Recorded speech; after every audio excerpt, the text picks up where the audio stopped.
Hello, ladies and gentlemen. I am the Omni viewer, and since there were two Godzilla comics released this week, I figured I would just do a double review of both of them. And we will start with issue 3 of Justice League vs. Godzilla vs. Kong 2, because I think I have the least to say about this one. This is kind of an interim issue where things have kind of slowed down from all the big action. The heroes are trying to catch up with the plot, and it ends with the promise of something really big in issue 4. That's the basic summary of what goes on here. And overall, it's a little bit better than when the first comic had its interim story. Just because in this case, much like with the beginning, everybody's actually caught up to speed on the major stuff, by which I mean the heroes are not completely in the dark about what all these monsters are and where they came from and everything. They already know that. They're just trying to sort through the details and figure out what Lex Luthor is up to. Now, is there anything in here that really stands out as significant? Well, at one point, you recall in the first series, one of the issues I had with how the plot was going and how the heroes were learning about the Titans was that when they were looking up about Kong, they said he was the closest thing the Monsterverse has to a good guy, completely ignoring that Godzilla is literally the whole reason that the Earth still exists, in that universe. Well, in this issue, as they're trying to figure out why the Monsterverse Earth hasn't been overrun by giant monsters, Flash notes that Godzilla is basically the alpha who maintains equilibrium in the world, and they haven't gone fully into the explanation as yet, but it seems like there's a bit more of an understanding of what Godzilla's role really is. And of course, with the promise that Ghidorah is going to show up a little bit later, I have a feeling that maybe this will be a bit more Godzilla centric towards the end, as opposed to how Kong heavy the first run was towards the end. Although I have no idea at this point. Another significant detail is that we have a character show up here who was only just recently introduced in the main Monsterverse comics.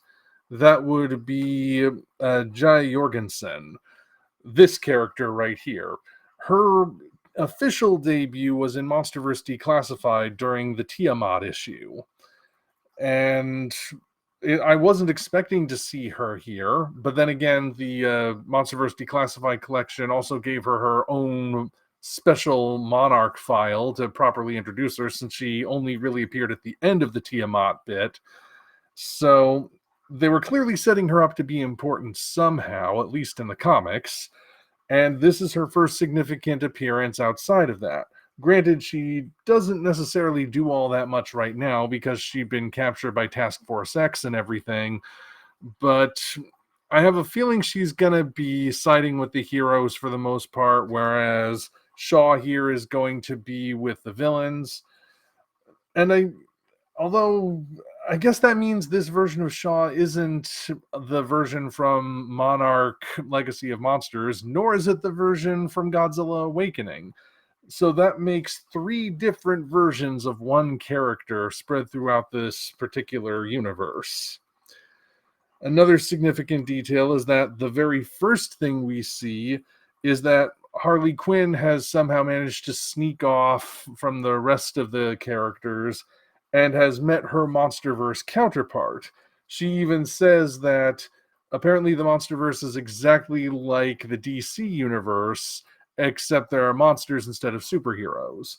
So she now wants to find this world's version of the Joker to see if perhaps he would be a better fit for her, because he wouldn't be a complete and utter psycho. He might actually be, a little closer to normal. Now, I'm not exactly holding my breath for this particular development being a major thing. Like, they might throw in a couple of moments where, like, we see a Clark Kent from this universe reporting on Superman's rematch with Godzilla or something, or some, I don't know. I'm just not expecting it to be that big of a deal, other than since they set it up, maybe something's going to happen where Harley does meet the Monsterverse version of whoever the Joker is, and it's only a brief encounter and something ends up separating them, because I have a feeling that's what's going to happen. Although, if they do move forward with this somehow, they could potentially use it as a setup for a third crossover, if a third crossover even winds up happening. Think about this for a moment. If the Monsterverse world, or at least the comic book version of the Monsterverse world in this particular crossover, because it's been established, I think, that it's kind of its own thing. If that's basically the same as the DC universe, but with monsters, and the same people are there, then if there's a third crossover, you don't necessarily need to have the multiverse shenanigans in order to get them together. You could have it be that after the events of this second issue, because both Lex Luthor and Batman have been searching the Monarch archives for their Monsterverse counterparts, they might find that there are no active superheroes here, but they might also have accidentally put all of these people on Monarch's radar. So let's assume that if there is a third crossover, it somehow ties into Godzilla Kong Supernova, and in that movie the threat really is somehow from space, whatever it winds up being. Could it be that they could use this third crossover, a hypothetical third crossover anyway, by revealing that Monarch has been monitoring their versions of Clark Kent, Bruce Wayne, Diana Prince, and so on. And now that there's this bigger threat coming from space, they basically go in and say, this might be a little much for the Titans to handle. Godzilla and Kong are going to need some help, and we already know he's an alien, you're a super rich genius, you're an Amazon, so suit up. And maybe just for the heck of it, they could also throw in the Monsterverse versions of, I don't know, Starro and Brainiac, just throwing some names out there. Anyway, that's about the only major stuff I can say for this issue. The fourth issue is being set up as the point where things are going to really pick up again. Not only is Superman staring down Godzilla's gullet once more, but Lex Luthor is also about to initiate the next phase of his plan, which I think is basically going to wake up all the other Titans. So hopefully next time is when Rodan, Mothra, and King Ghidorah enter the mix. Hopefully, we'll see.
But of course, on that same day, we got Godzilla Escape the Dead Zone issue 1, the second series of the Kaisei era from IDW.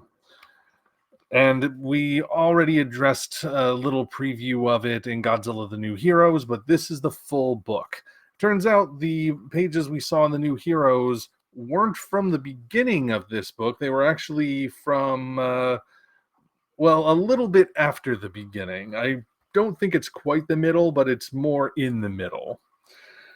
Now, in terms of story, again, this is just the introduction where we're meeting the Wanderer, who is our human kaiju hybrid. We're getting introduced to the setting of the Dead Zone itself. Apparently, it's like at the, what does it say actually? I think it says, basically the entire Pacific Northwest of the continental North America was wiped out. And Seattle, Washington in particular is what's known as the Dead Zone, but all of it is a post-apocalyptic wasteland at this point. So there's kind of, you could say, I guess this is sort of taking off on a similar idea of Godzilla Cataclysm, but a bit more of a grungy kind of nature to it. And there's also a heavy bit of Western in here, I'm surprised to say. I wasn't expecting this to feel like a Western, but you know, you have this clear culture that's developed all on its own that's got stuff like saloons and outlaws and wild creatures and everything. The Wanderer could easily be seen as equivalent to the Man with No Name, or things like that. There's this element of the myth of the Wild West in there, but not necessarily the myth of opportunity like the West held, more a myth of, I guess you could almost call it deconstructive in a way. And let's also talk about the art, because I'd said in the preview that clearly the art was ugly here, but it was deliberately ugly. And I still stand by that. I mean, it's not supposed to look like a pretty place. It's called Escape the Dead Zone because you want to get out of it, not because you want to stay there. But at the same time, I do see certain things that just that alone, that detail, can't really justify. Like this thing, whatever it's called, I don't think it's given a proper name, but it's an interesting monster design. But what is with those legs? How do these legs support this body? It doesn't make any sense to me. And the same can be said for the kaiju that turn up a little bit later. They don't really feel like they have, I can't tell what the structure is. They're not bad designs, but do they make sense biologically?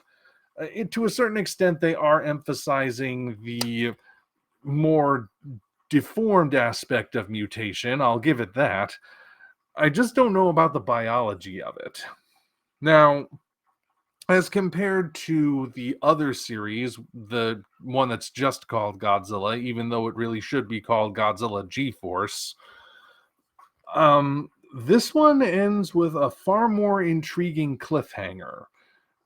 I don't necessarily want to spoil it, but compared to the other book, when I got to the end of this one, they introduced something that made me think, okay, that is definitely a question I want to have answered. With that said, though, again, this isn't really a Godzilla book.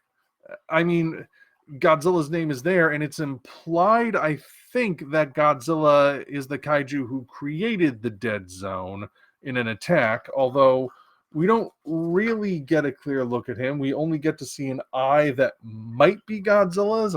I guess it's supposed to be, but it doesn't quite line up with the design we saw in the other comic. Then again, it is a different art style, so I can't say for certain. And it's implied that Godzilla comes here regularly. He might even live in the Dead Zone somewhere, possibly. Again, I don't really know. But other than that little bit of lip service and an appearance in the form of an extreme close-up that might or might not be him, this is yet another Godzilla comic that doesn't have Godzilla in it, really, and doesn't really seem to rely on the presence of Godzilla. And I already know Starship Godzilla, when that comes in October, that's not going to feature Godzilla either, because it's not even taking place on Earth. So, at this point, I think it's entirely fair of me to ask, what's the point of the Kaisei era being a Godzilla-based series? And I'm talking about from a story perspective. I get the branding perspective. We're talking about otherwise original comics that are having eyes drawn to them because there's a Godzilla connection and Godzilla's big right now. So I get that, but plot-wise, what's the point? Godzilla isn't in the series called Godzilla, other than in the prologue, and even at the end, they're not setting him up as the big threat, they're setting up Lament as the big threat. In Escape the Dead Zone, they imply that Godzilla made this area, but they don't really have him as a presence there, as a constant presence. And the focus isn't even on him, it's on a completely new character, the Wanderer. And Starship Godzilla is going to be out in outer space, where I'm sure they say we're going to meet the aliens that are recognizable, but the preview showed a lot of alien creatures that are again original. And I'm not knocking it for being original, mind you. This is one of those cases like when I encounter an in-name only sort of story, like if it's a movie or a comic or something, I will usually ask myself if would I still have the same feelings about it, whatever those feelings might be, if it did not have that recognizable brand name. And sometimes the answer might vary. Here, I feel like my feelings would be the same for both of the series I've read at this point, or at least the first issues. But at the same time, I do still have to ask, what's the point of Godzilla being there if Godzilla isn't there and it doesn't even feel like Godzilla matters? Again, it is only issue 1 of Dead Zone, as it's issue 1 of that other comic. So maybe Godzilla will be relevant later on. I just don't know how, and I don't see why it's such a big deal for it to be Godzilla at this point. But what can you do? At this point, we have one more original series starting, but that's a little bit away. So I don't know. But Starship Godzilla certainly looked like it would be the best of the bunch based on that preview, but we will see. Otherwise, I guess Escape the Dead Zone is off to a slightly more intriguing start than the other Godzilla series. But again, is it really a Godzilla series? I guess we'll have to wait and see what happens next. Until such time as we meet again, this is the Omni Viewer signing off.